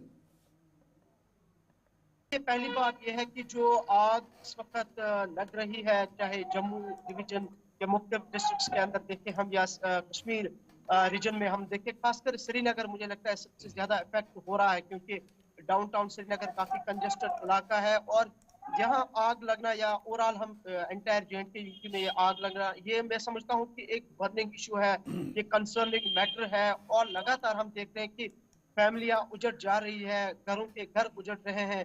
और सिर्फ जिस तरह आपने डेटा दिया कि पिछले 2 या 3 दिन के अंदर आप देखिए श्रीनगर में किस तरह से तबाही मची हुई है, या सिर्फ इस जनवरी के महीने में जिस तरह से आग ने जो रुख इख्तियार किया है, कितने घर उजड़ गए हैं। लेकिन ये जो आग लगने का जो सिलसिला है ये अभी भी थमता नजर नहीं आ रहा है और गुज़िश्ता कई साल से हम देख रहे हैं कि इसमें इजाफा ही होता जा रहा है, चाहे श्रीनगर शहर की बात करें या बाकी डिस्ट्रिक्ट्स की हम देखें या जम्मू के अलग अलग डिस्ट्रिक्ट्स में देखें, तो आग के जो वारदात हैं वो लगातार बढ़ते जा रहे हैं। तो इसके मुख्य जी आग की लगातार ये जो वारदात है ये रोनमा हो रही है और सबसे एक बड़ी वजह इसकी ये है कि जो एक्सपर्ट्स भी मान रहे हैं कि जो हम हीटिंग गैजेट्स का इस्तेमाल कर रहे हैं वो एक बहुत बड़ी वजह है। एक और वजह इसकी ये है कि श्रीनगर शहर या जो बाकी इलाके जो कंजेस्टेड है, जहाँ पे वायरस एक दूसरे के साथ और वो पुरानी वायरस वहाँ पे लगी है और शॉर्ट सर्किट एक बड़ी वजह बनती है। लेकिन जिस तरह से आपने कहा कि इदारों की क्या रिस्पॉन्सिबिलिटी है, सरकार किसके लिए होती है, और जो स्पेसिफिक इदारे होते हैं उनको जो मैंडेट दिया जाता है, फिर उनका रोल एंड रिस्पॉन्सिबिलिटी क्या है। सिर्फ फायर एंड इमरजेंसी डिपार्टमेंट का ये काम ही नहीं है कि कहीं आग लगे और लोग 101 पे कॉल करें, वो पहुंचे और वहां पे आग बुझाने का काम शुरू करें। लेकिन हम देख रहे हैं ऑन ग्राउंड कि कहीं फायर सेफ्टी मेजर्स नहीं लिए जा रहे हैं। चाहे हम कमर्शियल बिल्डिंग्स देखें या लोकल प्रॉपर्टीज हम देखें, ऑडिट फायर ऑडिट कहीं दिखाई नहीं दे रहा है। मॉडर्न जो इक्विपमेंट्स है वो नजर नहीं आ रही है। आप देखिए कि जो पाइप्स हैं इन फायर एंड इमरजेंसी अमले के पास, फायर टेंडर्स के पास, बहुत सारी जगहों पे हम देखते हैं कि वो फटी हुई है, पानी किस तरह से वहां से निकल रहा है। और मजमूई तौर पर हम देख रहे हैं कि एक बिल जो है फायर सेफ्टी बिल को प्रपोजल बिल जो है वो सामने लाई गई थी, और जिससे ये कहा जा रहा था कि लाई गई थी और जिससे ये कहा जा रहा था कि इस डिपार्टमेंट को बाज़ाब्ता इख्तियारात दिए जाएंगे कि जो वायलेशन होगी, वायलेटर्स के खिलाफ कार्रवाई होगी और लॉ बनाया जाएगा। सेफ्टी फायर सेफ्टी ऑडिट जो है वो किया जाएगा, मॉडर्न इक्विपमेंट्स होंगे। ऑल दो के हमारे पास जो इस वक्त ऑलरेडी फायर सर्विस एक्ट 1967 है, उसमें भी पूरी तरह से एक बात यहाँ पे अमलाया नहीं जा रहा है। उनका मेन मैंडेट यही है कि फायर जो स्टेशन है वो एस्टेब्लिश करना, फायर टेंडर्स को भेजना, एम्प्लॉइज को डिप्यूट करना या एम्प्लॉइज को यहाँ पे जो है उनको जनरेट करना। लेकिन जो बेसिक मुद्दा है, जिस तरह से हम देखते हैं कि आग बढ़ती जा रही है, जख्मी भी हो रहे हैं, और सबसे बड़ी बात ये कि ये बड़ा अनफॉर्चुनेट है कि आप देखिए कि इस विंटर में भी कितनी फैमिलीज बेघर हुई, और वो भी गरीब लोग, खासकर जब हम श्रीनगर के डाउनटाउन में हमने जिस तरह से देखा पिछले 2 रोज के अंदर। और सरकार को इसको बड़ी संजीदगी से लेने की जरूरत है। ठीक है, फायर एंड इमरजेंसी के जो फायर टेंडर्स है उनका जॉब है कि वो आग बुझाए, लेकिन अब देखना है कि आग लगने की वजूहत क्या है। जब हमारे यहाँ एक बिल लाई जाती है, उसको फिर पास नहीं किया जाता, कानून या हम कहें या लॉ कहें, और वो कानून जो हमें एक कम्प्रहेंसिव गाइडलाइंस, कम्प्रहेंसिव स्टैंडर्ड हमें बताता है कि हम किस तरह से आग को काबू कर सकते हैं या इसके रीजंस क्या है और उसको किस तरह से हम टैकल कर सकते हैं, और इख्तियारात डिपार्टमेंट के पास किस तरह से होने चाहिए। और ये सारी चीजें हमें अभी लेट कर रही है। अगर हम आप डिपार्टमेंट के पास जाएंगे तो वो बता रहे हैं आपको कि हमारे पास सारे इख्तियारात हैं, हमने फॉरेन से हमने इक्विपमेंट्स प्रोक्योर किए हैं, हमारे पास वेल ट्रेनर जो फायर फाइटर्स है वो है, नो डाउट। लेकिन जिस तरह होना चाहिए, जो तबाही हो रही है, मुझे नहीं लगता है दूर तक भी अभी ना तो सरकार इसमें संजीदा है और ना ही अभी इस तरह से कोई इंटेंशन सरकार का नजर आ रहा है कि इस एक बर्निंग और कंसर्निंग इशू को काबू पाया जाए। और लगातार फैमिली जिस तरह से फैमिलीज घरों के घर उजड़ रहे हैं, लेकिन सरकार को इस पे बेहद और संगीन तरीके से देखने की जरूरत है और ऐसे इकदाम उठाने की जरूरत है। और खासकर जो फायर सेफ्टी मेजर्स यहाँ पे नहीं लिए जा रहे हैं। आप देखिए स्मार्ट सिटी प्रोजेक्ट के तहत ये बताया गया था कि श्रीनगर शहर का जो डाउनटाउन है ये कंजस्टेड है और इलाके की जो ओपन वायरस है वो अब उनको खत्म किया जाएगा, एक स्मार्ट तरीके से सारा निजाम चलाया जाएगा। लेकिन अभी आप देखिए कि वहाँ पे कंजक्शन कितना है, सिर्फ मैं वायरस का कह रहा हूँ, बाकी तो दूसरी बातें हैं। और वो भी एक बहुत बड़ा कारण है, वो स्मार्ट सिटी अपनी जगह पे रह गई। लेकिन जिस मकसद के लिए इतना बड़ा प्रोजेक्ट 3000 करोड़ रुपए का शायद जम्मू कश्मीर ने ख्वाब देखा था, लेकिन वो ख्वाब अभी भी शर्मंदा ताबीर बनता ही नजर नहीं आ रहा है। बहुत बहुत शुक्रिया हमारे साथ ज्वाइन करने के लिए। इमरान तफसीलात फराहम कर रहे थे। मुख्तलिफ इलाकों के अंदर इस साल ही आप देखेंगे तो आदादोशुमार तो आपके सामने रखे जा चुके हैं, लेकिन पिछले 2 दिनों के दौरान भी निस्फ दर्जन से ज़ायद मकानात को नुकसान पहुंचा है। मुख्तलिफ इलाकों के अंदर जंगलात के अंदर आग लगी है। ऐसी सूरत हाल मुतअद्दिद मकामात पर बनी और ये वो सिचुएशन है जहाँ से बाहर निकलने के लिए वाहिद एक ऑप्शन बचता है और वो है कि मुख्तलिफ इलाकों में फायर फाइटर्स पहुँचे गाड़ियाँ लेकर। लेकिन आप सब जानते हैं टोपोग्राफी जियोग्राफियाई एतबार से भी जम्मू कश्मीर को जानते हैं, हर एक इलाके के अंदर वक्त पर आग बुझाने वाला अमला या गाड़ी पहुंच सके ये पॉसिबल नहीं है। ज़रा और आगे बढ़ेंगे, सलामती सूरत हाल की बात करेंगे और उसके बाद मज़ीद कुछ खबरें आप तक पहुंचेंगी। जम्मू कश्मीर की मौजूदा सूरत हाल पर एक बार फिर से वज़ारत दाखिला बिलखुसूस वज़ीर दाखिला अमित शाह ने तज्ज़िया किया और तबसरा करते हुए मौजूदा सूरत हाल को अब तक जम्मू कश्मीर की तारीख में सबसे बेहतरीन सूरत हाल करार दिया। कहते हैं कि खित्ते में तकरीबन 80% तक तशद्दुद में कमी आई, पुरतशद्दुद वाक़यात कम हुए, तलबा आज़ादी महसूस कर रहे हैं, माहौल बहुत अच्छा है और इस बेहतरीन और पुरअमन माहौल में खुद को उनको बेहतर करने का मौका भी भारत सरकार के मुसलसल इकदामात और जो जिस अज़्म का इरादा उनकी या उनकी हुकूमत की जानिब से किया गया, उनके ज़रिए किया जा रहा है। दरअसल नौजवानों के लिए एक अहम प्रोग्राम वतन को जानो, इस यूथ एक्सचेंज प्रोग्राम में जहां पर आप सब जानते हैं मुल्क के मुख्तलिफ हिस्सों से लोगों को जोड़ा जाता है, खासतौर से उन एरियाज़ में जहां पर मुश्किल सूरत हाल से रियासतें या यूटीज़ गुजरी हैं। लेकिन मौजूदा सूरत हाल में जहां पर वज़ीर दाखिला अमित शाह ये कहते हैं कि उनको बहुत हद तक इत्मीनान है, जो उन्होंने इक़दाम उठाए उससे जम्मू कश्मीर में रिजल्ट्स बेहतर आए। आज वायलेंस या तशद्दुद जम्मू कश्मीर में 80% तक तकरीबन कम हो गया है और ये वो गोल है जहां पर कम से कम जम्मू कश्मीर पुरअमन फिजा में सांस ले सके, लोग या शहरी खुद को अदम तहफ़्फ़ुज़ के उस एहसास से बाहर निकालें जहां उनके मुताबिक माजी में 30 बरसों में 38 से 40 हज़ार लोगों की जानें ज़ाया हुई।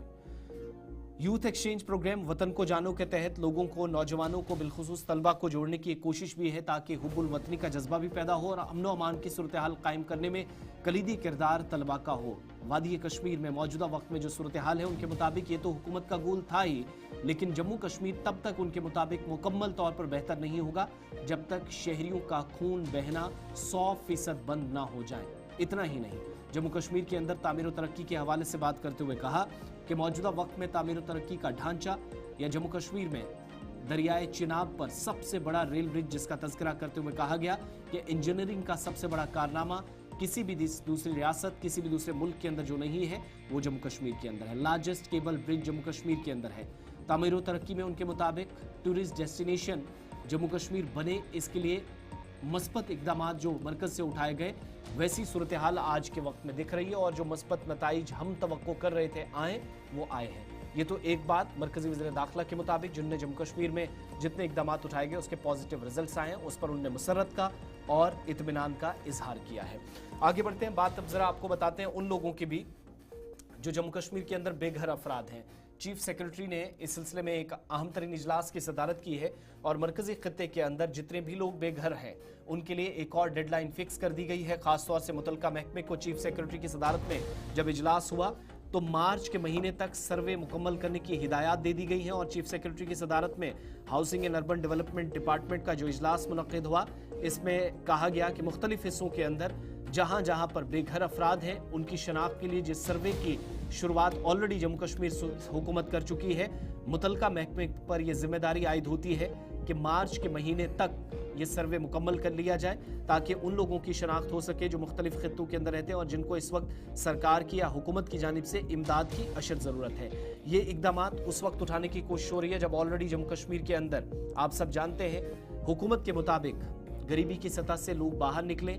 जो हाउसलेस सर्वे अर्बन एरियाज के अंदर, रूरल एरियाज के अंदर, मुख्तलिफ बेल्ट्स के अंदर जारी है, उस सर्वे को मजीद तेज किया जाए और चीफ सेक्रेटरी ने मुतलका महकमे को बाज़ाब्ता तौर पर जो housing and urban development department है उसके इजलास की जब सदारत की तो कहा कि घरेलू सर्वे का अंदाज़ा लगाया जा सके। महकमे के जरिए घर के बगैर जो लोग हैं, बेघर अफराद हैं, उनकी शनाख्त planning, development and monitoring department के अशतराक से की जाने वाले घरेलू सर्वे का जायजा लिया जाए। इसलिए इजलास तो अहम है ही, लेकिन सर्वे यूटी में जहां प्रधानमंत्री आवास योजना जिसको आप पीएम आवास योजना अर्बन कहते हैं और एक ग्रामीण जो रूरल एरियाज पर जिसमें फोकस रहता है, PMAY 2.0 के तहत मुख्तलिफ प्रोग्रामों के जरिए रिहायशी यूनिट फराहम करने के लिए अहल अफराद के बारे में तफसीलात पेश करने जा रहा है। और मीटिंग के दौरान चीफ सेक्रेटरी ने महकमे पर जोर दिया कि वो अहल घरेलू लोग जिनकी शनाख्त या तफसीली तौर पर उनके तफसीली रहनुमा उसूल मुरतब किए जाएं जो अभी तक बेघर हैं, स्कीम से मुस्तफीद नहीं हुए, प्रधानमंत्री आवास योजना अर्बन के इस दायरे में लाए जा सके, शहरी इलाकों में सर्वे को तेजी के साथ अंजाम दिया जा सके। इसके लिए अफरादी कुव्वत की ज़रूरत जहाँ पर है उसको बढ़ाने पर भी जोर दिया गया है ताकि अर्बन एरियाज के अंदर भी PMAY अर्बन 2.0 के तहत इकदाम उठाए जा सके और बेघर अफराद की शनाख्त मार्च के एंड तक करके उनको घर की सहूलत या अच्छा जी, इसमें एक बड़ी इंपॉर्टेंट बात है जो कल चीफ सेक्रेटरी साहब ने मीटिंग ली। हम देखते थे जब भी सर्वे शुरू होते थे तो सबसे पहले गाज गिरती थी जनाब स्कूलों पर और प्राइवेट गवर्नमेंट स्कूलों के उस्तादों को उठाया जाता था सर्वे के लिए। यहाँ पर कल ये साफ कर दिया गया, इंश्योर किया गया कि टीचर्स जो इस वक्त ड्यूटियों के अंदर है, स्कूलों के अंदर है, जिनका मार्च से सेशन शुरू होने वाला है वादी के अंदर, बोर्ड के एग्जामिनेशंस के अंदर है, सेकेंडरी और हायर सेकेंडरीज के अंदर है, उनके साथ बिल्कुल भी छेड़छाड़ ना हो, मैन पावर को उस तरीके से यूज़ किया जाए ताकि उस्तादों को स्टेशन से ना हटाया जाए। ये एक खुशाइन पहलू है। बहरहाल PMAY अर्बन 2.0 का सर्वे शुरू हो रहा है। तैयार हो जाइए, आपके हर घर के अंदर ये सर्वे जो होगा और मुस्तहिक अफराद को अब ये फ़ायदा मिलेगा कि उसे भी एक छत मिले जहाँ पर वो रिहाइश कर सके। फिलहाल बढ़ते हैं आगे, बात करते हैं बड़े दिनों के हवाले से और बात करते हैं महाशिवरात्रि के हवाले से। और महाशिवरात्रि के पेश नज़र बड़े पैमाने पर इंतजामिया को मुतहरिक कर दिया गया है, जहां सूबाई सतह पर महाशिवरात्रि के पेश नज़र तमाम इक़दाम करने को हतमी शक्ल दे दी गई है। वहीं पर कल जम्मू कश्मीर हुकूमत ने एक बड़ा फैसला भी लिया है और कश्मीरी माइग्रेंट्स जो इस वक्त वादी कश्मीर के अंदर है उनके लिए एक बड़ी राहत है, क्योंकि सरकार ने 4 दिन स्पेशल कैजुअल लीव का ऐलान कर दिया है। सैंक्शन किए गए हैं 4 दिन स्पेशल कैजुअल लीव, और ये लीव उन लोगों के लिए है जो Jammu based migrant employees Kashmir के अंदर है और महाशिवरात्रि पर वो अपना घर जाना चाहते हैं, बच्चों के साथ बड़ा दिन बिताना चाहते हैं। इस ज़िमन में कल हुकूमती इदारों की तरफ से उमर अब्दुल्ला की सरबराही वाली मीटिंग के बाद ये फैसला लिया गया कि ये एम्प्लॉयज़ को थोड़ा सी राहत हो ताकि वो ट्रैवल भी कर सके और जम्मू के अंदर वो फेस्टिवल अपने अजीज़ों के साथ मना सके। हुकूमत की तरफ से 4 दिन special casual leave Jammu base migrant and prime minister package employees जो हैं उनके लिए ऐलान कर दिया गया है। ऑर्डर नंबर 282 JKGAD 24 फरवरी को जारी कर दिया गया है। जम्मू कश्मीर एडमिनिस्ट्रेशन ने सेंक्शन किए हैं जी 4 दिन special casual leave Jammu base migrant employees के लिए, साथ साथ प्राइम मिनिस्टर पैकेज एम्प्लॉयज़ के लिए जो कश्मीर सूबे के अंदर इस वक्त रिहाइश पजीर है, काम कर रहे हैं, वो महाशिवरात्रि का मुकद्दस दिन अपने घर वालों के साथ, अजीज़ों के साथ मना सके। इस ज़िमन में कल रात देर गए ऑर्डर जारी कर दिया गया है। ऑर्डर एप्लीकेबल होगा जी फरवरी 25 तारीख को, 26 तारीख को, 27 तारीख को और 1 मार्च तक ये सिलसिला चलेगा। डिसीजन के पेश नज़र एम्प्लॉयज़ के आने जाने के हवाले से भी इक़दाम जो है वो किए गए हैं। ऑर्डर कल रात देर गए GAD की तरफ से जारी कर दिया गया है।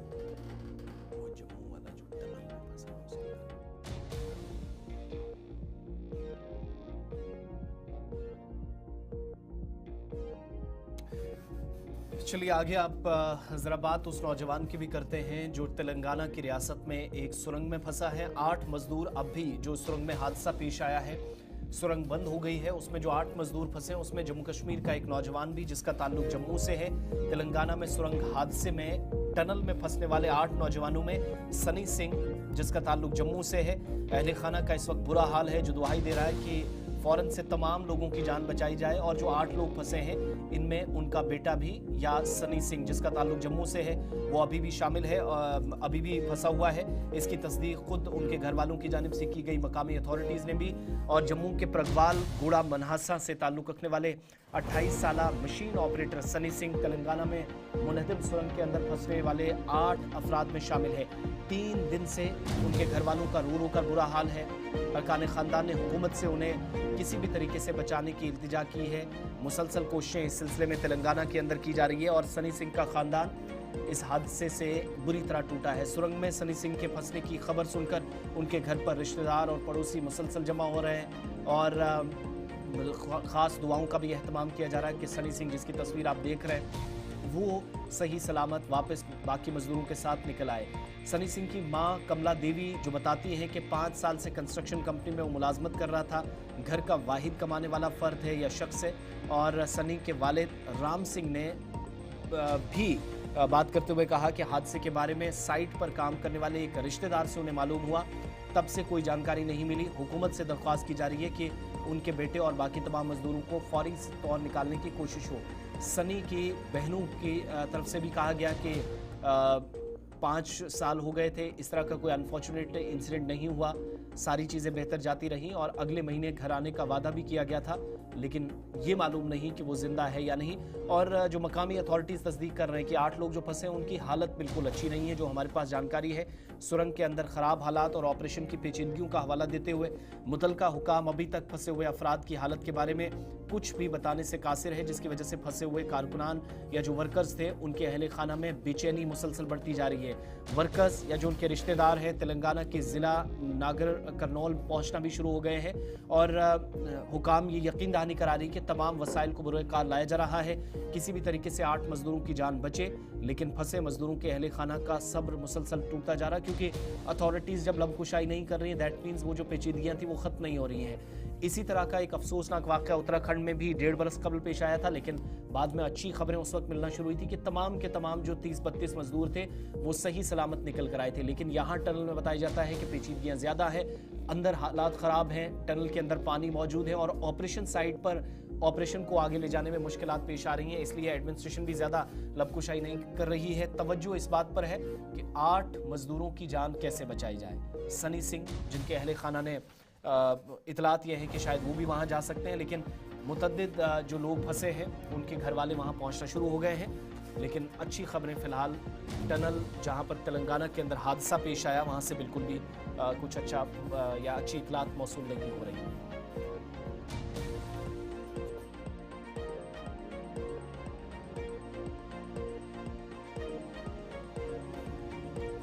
चलिए आगे बढ़ते हैं। थोड़ी देर में आपको ज़रा क्रिकेट के हवाले से भी एक अपडेट बता देते हैं और उसके बाद सीधा अपने कॉलर्स के पास भी चलेंगे। आप कॉल करना शुरू करें, चारों नंबर्स थोड़ी देर में आपकी स्क्रीन पर आएंगे। लेकिन खबर ज़रा आपको चैंपियंस ट्रॉफी के हवाले से बता दें कि अब पाकिस्तान ही नहीं बल्कि बांग्लादेश भी मुकम्मल तौर पर चैंपियन ट्रॉफी से बाहर हो गया है। अगर मगर से अब बात नहीं बन सकी है, आकिब जावेद और दीगर को हटाने की भी तैयारी की जा रही है। इस तरह की खबरें हैं कि पीसीबी ने अपने लेवल पर तैयारियां कर ली हैं, क्योंकि पाकिस्तान भारत से शिकस्त के बाद ऑलमोस्ट इस बड़े टूर्नामेंट से जिसका वो होस्ट था 27 साल के बाद मेज़बानी का मौका मिला था, अच्छी खबर बिल्कुल भी नहीं वहाँ से थी। और अब क्योंकि न्यूजीलैंड रात देर गए होने वाले मुकाबले में बांग्लादेश से जीत गया है, तो पाकिस्तानी शायकीन जो ये दुआ कर रहे थे कि शायद बांग्लादेश जीते, उनके लिए रास्ता थोड़ा सा आसान हो। वो जो XYZ और ABC वाला फॉर्मूला है वो अपनाने की कोशिश थी, लेकिन कोई भी ऐसा सिस्टम काम नहीं आया और चैंपियंस ट्रॉफी का मेज़बान छठे रोज़ ही ऑफिशियल कंफर्म हो जाए कि वो चैंपियंस ट्रॉफी से बाहर हो जाए, शायद इससे बुरी खबर कोई नहीं हो सकती है। दूसरी तरफ बाबर आजम और बाकी तमाम लोगों की ज़बरदस्त तनकीद क्रिकेट शायकीन कर रहे हैं और कई लोग जो ये कहते हैं कि अच्छा हुआ कि लाहौर में मुकाबला नहीं था, वरना अपने घर वालों के सामने मुश्किलात बढ़ सकती थी।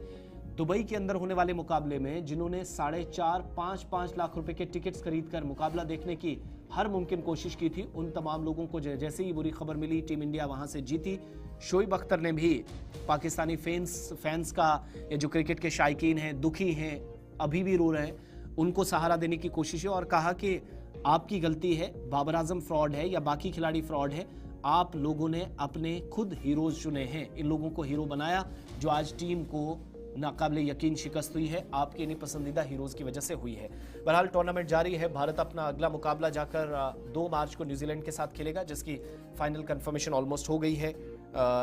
टीम इंडिया तकरीबन सेमीफाइनल में स्पॉट बना चुकी है।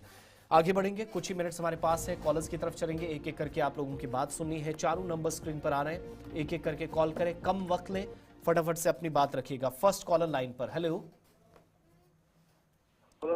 नाम बताएं, कहां से? अस्सलाम वालेकुम, जीशान बोल रहा हूं आचार से। जी जल्दी से बात। जीशान सर, अच्छा प्रॉब्लम गवर साहब, तो पता गेट इलेक्शन ये गो पता आयम सारी सलमान सागर आव नेशनल गए सारी दोप तुम त्रो वोट त्रो तुम गेट यल, मगर बह गोस पे वोट त्रान मे नी गर मा कर खुदा सहल, तो मगर तिस कथा बूज ना वोट तमो जीवन तुई तो कह।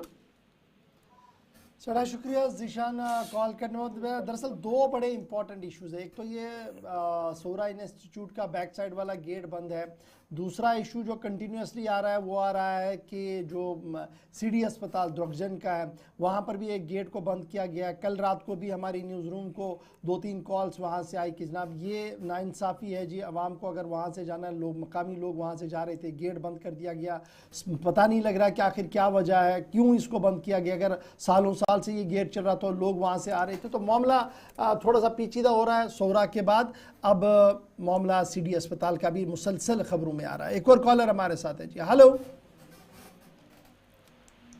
हेलो हेलो, अस्सलाम वालेकुम। वालेकुम अस्सलाम जनाब, छानपुर पे अहन यमन पृष्ठो यमन रिन्यू महकमन यमन रिन्यू महकम वालन पृष्ठो तुझे अगर कम मरल 4 हेवान या 5 हेवान या 6 हेवान मकान खतर अत कत जरूरत एग्रीकल्चर सर्टिफिकेट तमिस कस खेती बाड़ी जे तथ मज कर यह बड़ इम्पार्टेंट मामले कि 3-4 मरलन मज क्या दान वायु सह तो कुछ तावन सन तथ जमीन सह बिल्कुल यम क्या कानून ये पे मे बसा हुकूमत पज वुचुन कि तरमीम कर लकटन लकटन मामलातन जो राहत मिले कि 3-4 मरलन या 5 मरलन मज कस खेती गई तथ क्या एग्रीकल्चर डिपार्टमेंटस करुन बहरहाल यम कुछ सात तम कानून आसान बनमित कह सलूक तम बड़ल क्या मिशन तथ अंदर कानून बना लेकिन प्रॉब्लम ये और यह वच पत्मो वारिया काल पे यह मामले चलान कि यहाँ से प्रॉब्लम शहर श्रीनगर के मुख्तलिफ इलाकन के अंदर ते मे उम्मीद कि महकमे माल के जिम्मेदार आसन पे सूबाई कमिश्नर सब तम दिन जोन ओकुन और वुचन कि अगर जरूरत तरमीम हुकूमत वनकस बजट सेशन गसन वोल तो तरमीम गसन एक और कॉलर है जी। हेलो हेलो जी अस्सलाम वालेकुम। वालेकुम अस्सलाम रहमतुल्लाह। अच्छा चार्टर पे अहन तुम वो मे उमर अब्दुल्ला सोबन कोर तम सात फिलहाल तमिस मुबारक कि तिम इख्तिदारस मज तमो वो तम सात डेंटिस्टन यू तो इख्तिदारस मज यह युद वापस समझो तिमन करो पत तिहज मगर यूता कर कुन कस्म डेंटलन हज कत कर बिल्कुल ना बिल्कुल ना तुम वो डेंटिस्ट कत बेकार कोर डेंटिस्ट क्या बिचार सोन कोरुक क्या कोरुक तम कुछ क्लिनिक चलावान तिमन वन तो तुम यूता कर अगर तिमन गो पन जिंदगी जाय सोन प्यून कह सोरे कनित वन तुम त्रो क्लिनिक कत तूता त्रावान क्लिनिक तिहज कथा कुन जाए उमर अब्दुल्ला साहबस गुजारिश बेकार अगर यह पोस्ट यह कड़ बे रिलैक्सेशन दिन तक गई बिचारी ओवरेज बिल्कुल सही है मामला है। और आखिरी मरतबा हमें जहाँ तक याद है 2008 में आखिरी जो रिक्रूटमेंट हुई थी डेंटल्स की उसके बाद मुसलसल ये इंतजार किया जा रहा और हर साल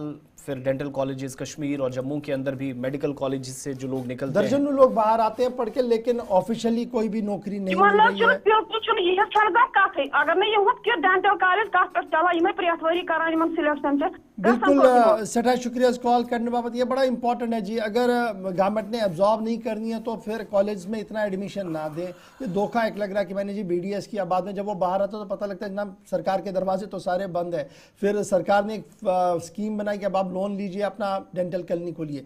जब अस्पतालों में आप देखेंगे अक्रॉस जम्मू एंड कश्मीर तो ये डेंटल चेयर्स हमारी बड़ी खाली पड़ी हैं लेकिन न जाने क्यों उसको पूर्ण नहीं किया जा रहा है। लेटेस्ट होप सो कि वज़ीर सेहत साहिबा इसकी ओर तवज्जो दें और कमिटमेंट है उमर अब्दुल्ला साहब की तो लेटेस्ट होप सो कि कुछ पूरा भी हो जाए। एक और कॉलर। हेलो गवर साहब रिक्रूटमेंट की बात चल रही है मैं तो यहाँ पे अर्ज करूंगा कि मैंने एक RTI की थी डायरेक्टरेट ऑफ हेल्थ सर्विसेज में अक्टूबर-नवंबर 2024 में अर्ज कर रहा हूँ और पता करवाया था कि हमारे जो हेल्थ ब्लॉक्स हॉस्पिटल्स हैं सिंपल सी RTI की वहां पे हाउस कीपिंग क्लीनलीनेस और हाइजीन का क्या खर्चा है और हमारे जो डिस्पोजेबल गाउन हैं किस हेल्थ ब्लॉक में कितने डेली यूज होते हैं। सिंपल सी RTI है। शॉकिंगली आज 4 महीने हो गए 10-15 PIOs ने जवाब दिया बाकी पूरा कश्मीर डिवीजन फेल हो गया जवाब देने में और फर्स्ट एपेलेट अथॉरिटी जो है अब उन्होंने उनको 15 तारीख को मार्च को समन किया है। तमाम सुपरिटेंडेंट जो है हॉस्पिटल्स के डिस्ट्रिक्ट्स के और जितने भी CMOs हैं उनको समन किया गया है। वो उनसे पूछा जाएगा कि आपने ये सिंपल सी इंफॉर्मेशन फर्निश क्यों नहीं की। और शॉकिंगली बहुत सारे हेल्थ यूनिट्स में 0 एक्सपेंडिचर है। कम से कम मेरे पास 8 RTIs हैं मेरे ख्याल से आपके साथ भी शेयर कर चुका हूं। तो इसमें देखिए अगर अस्पतालों में क्लीनलीनेस नहीं हो रही तो रिक्रूटमेंट तो दूर की बात है उस पर खर्चा नहीं हो रहा। जो आपका क्लिनिकल एस्टेब्लिशमेंट एक्ट है उसमें मैंडेटरी है क्लीनलीनेस का खर्चा तो रिक्रूटमेंट तो फिर दूर की बात है। बहुत शुक्रिया। बड़ा हसास मामले की ओर आपने तवज्जो दिलाई है सरकार की। मुझे उम्मीद है कि ये जो फीडबैक आपने दिया है ये हुकूमत के लिए भी चश्मकुशा है। ये तनकीद नहीं है बल्कि तनकीद बराए तामीर है और इसी एंगल से हमने आपकी इस बात को भी ले लिया है। एक और कॉलर है जी। हेलो अस्सलाम वालेकुम। जी वालेकुम अस्सलाम। करान अब्दुलरहमान अर्ज नामा पे अर्ज में आज करो बह तुह शिकायत जी नंबर 1 ये बनकनी स्क्रीन पे खसान से लेखित यह लागान तो तुलान यह ओर तो पर्नस यह पूरा गसान सही कहें पर्न बनकनी खसान तो नंबर 2 आज सब सूस मैं करान अपील कि तुम करान सलाम पे करान लक्ष्मी लुक तुम वालेकुम सलाम अत दुआ यम करान अस्सलाम वालेकुम कह यमो से वुचान चलो तो बाकी बहुत शुक्रिया आपकी कॉल का। चलिए 2 चीज़ें आपने बताई हैं, दोनों मैंने ले ली है। एक मेरे दोस्त की है, ये भी मॉनिटर करे इस चीज़ को, लेकिन जो स्क्रॉल वाला मामला है इसमें स्पीड कम होगी। मैं आज ही अपनी तमाम टेक्निकल टीम से रिक्वेस्ट करूंगा कि ज़रा इसको ध्यान रखें, थोड़ा सा स्टिल बढ़ा दें ताकि ये बुजुर्ग लोग भी हमारी इस मुहिम का हिस्सा बन सके और ये भी पढ़ सके। बहुत शुक्रिया भाई साहब कॉल करने के लिए। एक और कॉलर हमारे साथ है जी। हेलो, अस्सलाम वालेकुम। वालेकुम अस्सलाम। सर मैं राजा समीर बोल रहा हूँ जम्मू कश्मीर से। जी राजा साहब, कहाँ जम्मू कश्मीर से? जम्मू से, कश्मीर से, कहाँ से?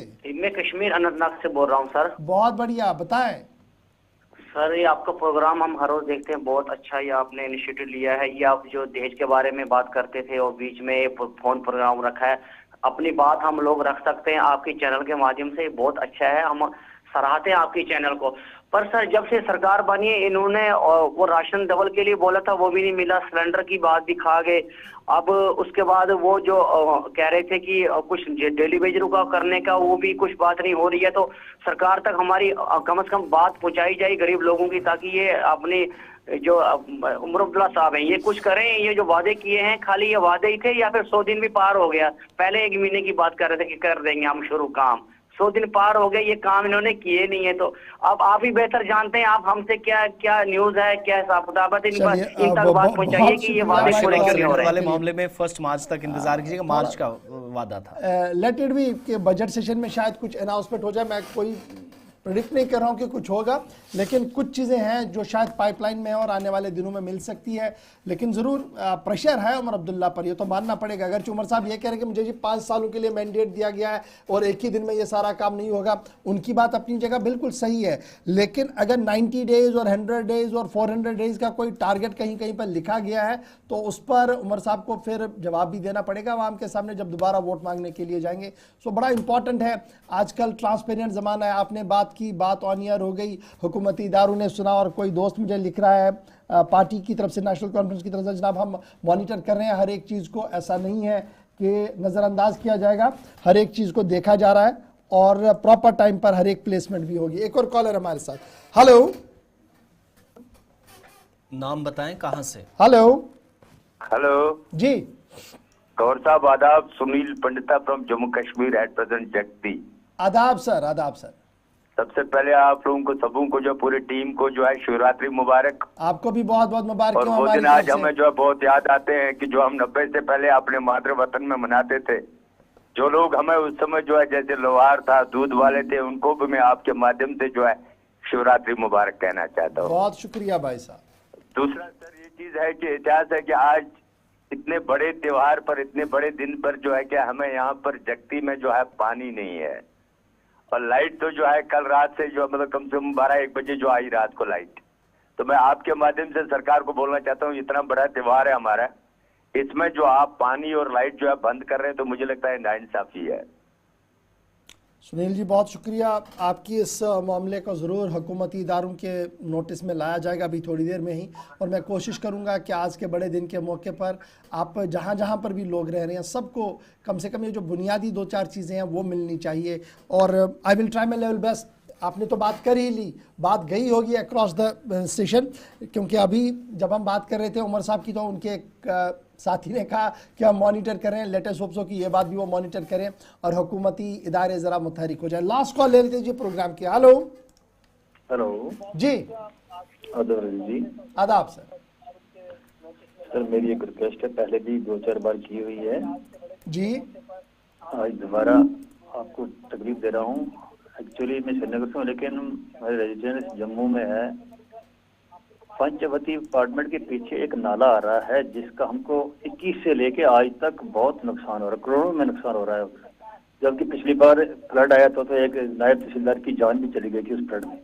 अच्छा जी। लेकिन आज तक कुछ नहीं हो रहा है सर। इसके लिए मैं आपसे रिक्वेस्ट करता हूँ कम से कम आप क्या तजवीज़ करते हैं, क्या होना चाहिए उस नाले पे? नाले का काम होना चाहिए क्योंकि लोगों ने मकान बना रखे हैं उसके ऊपर। कहीं कोई जान भी चली गई है, बच्चों पिछले फसल एक बच्चे की भी जान चली गई, एक बुजुर्ग की जान भी चली गई जो नायब तहसीलदार थे। और तब से 21 से लेकर आज तक सिर्फ हम नुकसान ही देख रहे हैं, कुछ इम्प्रूवमेंट नहीं हो रही है। चलिए बहुत शुक्रिया आपकी कॉल का, कंसर्न लोगों तक आपकी बात जरूर पहुंची है। थैंक यू सो मच आप तमाम लोगों का इस प्रोग्राम में हमारे साथ ज्वाइन करने के लिए। गुलिस्तान न्यूज़ पर प्रोग्राम के बिल्कुल फाइनल सेगमेंट में हम हैं, तो आखिरी मरहले पर जरा वेदर अपडेट भी आपको बताते चले। आज जहां पर मौसमियाती तब्दीली का इम्कान है, महकमा मौसमियात ने प्रेडिक्ट कर दिया है, वहीं पर मुख्तलिफ इलाकों में रात का जो दर्जा हरारत था वो अगरचे नॉर्मल था, लेकिन शायद आइंदा 24 घंटों में मजीद बेहतरी भी हो। श्रीनगर में 4.9, काजीगुंड में 2.2, कुपवारा 1.8, पहलगाम में जहां -0.3, गांधरबल में 4 तक, लेकिन नॉर्मल यहाँ पर भी। वादी कश्मीर के दीगर इलाकों की तरफ जाएं तो बांडीपुरा में 3.1, बारामूला 4.6, पुलवामा 2.2, बडगाम के अंदर जहां पर 3.4, श्रीनगर की तरह ऑलमोस्ट इक्वल लेकिन माइनस में नहीं है, और शोपियां सबसे सत्तरी मकामात में से इस विंटर रहा है, नॉर्मल 1.8। जम्मू की बात करेंगे तो जम्मू में रात का कम से कम दर्जा हरारत 13.5 डिग्री सेल्सियस रिकॉर्ड किया गया। सांबा के अंदर 10.9 डिग्री, कटरा के अंदर 12.7 डिग्री, रामबन 12.8 और किश्तवाड़ के अंदर 7.2 डिग्री सेल्सियस रात का कम से कम दर्जा हरारत रिकॉर्ड किया गया है। उधमपुर आते हैं तो 11.0 degree Celsius record, Poonch 10.0 degree Celsius, और लद्दाख की यूनियन टेरिटरी की बात करें तो -9.2 डिग्री सेल्सियस करगिल के अंदर, -7.0 डिग्री लेह के अंदर, और द्रास सरतरीन इलाका जहां पर -11.1 डिग्री सेल्सियस दर्जा हरारत रात का रिकॉर्ड किया गया है। तो नाज़रीन, ये तो था रात का दर्जा हरारत कि रात किस तरीके से गुजरी है। आज दोनों सूबों के अंदर, कश्मीर और जम्मू के अंदर अलर्ट जारी कर दिए गए हैं। मतला अबर आलूद बाद दोपहर से हो सकता है, और शाम होते होते बालाई और मैदानी इलाकों में बारिशों और बर्फबारी का भी इम्कान लगाया जा रहा है। एहतियात ज़रूर बरतिएगा। हमें दें इजाज़त, कल 8:35 पर दोबारा हाजिर खिदमत रहेंगे। अल्लाह हम या नासिर।